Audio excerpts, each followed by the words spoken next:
அன்னைக்கு பிரச்சாரத்தை ஆரம்பிச்சாருன்னா ஆரம்பத்தில் அப்படிதான் இருக்கும். அப்புறம் அடுத்தடுத்து போக போக போக அப்படியே பழகி அப்படியே 2 பாட்டிகளை கட்டி பிடிக்கிறது. அவரு பழகி முடிக்கிறதுக்குள்ள மாவட்ட செயலாளர் துட்டு வேணுமே, எல்லா காசும் அவர் பழகிறதுக்கே செலவாயிடுச்சு. சரிங்க, இந்த எலெக்ஷன்ல இருந்துட்டு போறாரு, இந்த எலெக்ஷன்ல ட்ரைனிங் எடுத்துட்டு அடுத்த எலெக்ஷன்ல ஜெயிச்சிருவாரு. இதுல என்ன இருக்கு? அவருக்கு வாய்ப்பு எக்கச்சக்கமா தான் இருக்குது. எதனால அப்படின்னா அந்த இடத்துல வந்து அவரு இப்ப என்னதான் காமெடியா இருந்தாலும் போதுமான சேனல்கள் அவரை ப்ரொஜெக்டும் பண்ணிட்டாங்க. இவர் தான் கேண்டிடேட்னு எனக்கு அவரை பார்த்தா இந்த பவர் ஸ்டார் ஸ்ரீனிவாசன் இருப்பார்ல, அவரை மாதிரியே தெரியுதுங்க. கொஞ்சம் பார்த்தா அவருடைய பிஹேவியரு, அவர் எல்லா இடத்துலயும் வாங்க வாங்க வாங்கன்னு இது பண்றாரு. தமிழ்நாடு பாலிடிக்ஸ் இதையும் சந்திக்கணுங்கிற ஒரு அவல நிலையில இருக்கிற மாதிரி தான் எனக்கு தெரியுது.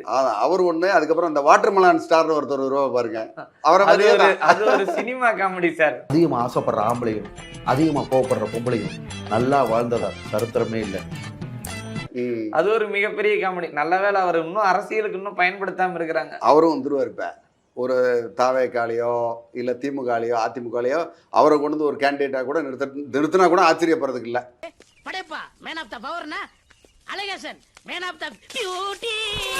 சரி, இவருக்கு வந்து இவ்வளவு தொண்டர்கள் இருக்காங்க, இவ்வளவு சப்ஸ்கிரைபர் இருக்காங்க. சோசியல் மீடியால யார் யாரெல்லாம் பிரபலமா இருக்கிறாங்களோ அவங்களதான் கேண்டிடேட்டா நிறுத்துற அளவுக்கு தான் இன்னைக்கு கட்சியோட தலைமை இருக்குது.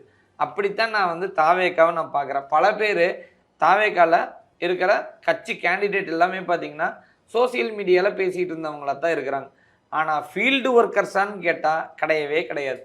அவங்களாம் டிஜிட்டலாக பேசக்கூடியவங்களா மட்டுமே தான் இருக்கிறாங்க. ஆக மக்கள் பணியெல்லாம் தேவையில்லை. யூடியூபராக இருக்கலாம், ஜாலியாக பேசுறவங்களா இருக்கலாம். அவங்க கட்சி தலைவரே வீக்கெண்ட்ல மட்டும்தான் சார் வெளியில் வருவார். அவர் 5 நாள் வெளியிலேயே வர மாட்டார். ஏதோ இப்போ இந்த எலெக்ஷனுக்கு வர்றாரு, எலெக்ஷன் முடிச்சோனையும் அவர் மக்களோட மக்களாக நிற்க சொல்லுங்க, நான் ஒத்துக்கிறேன்.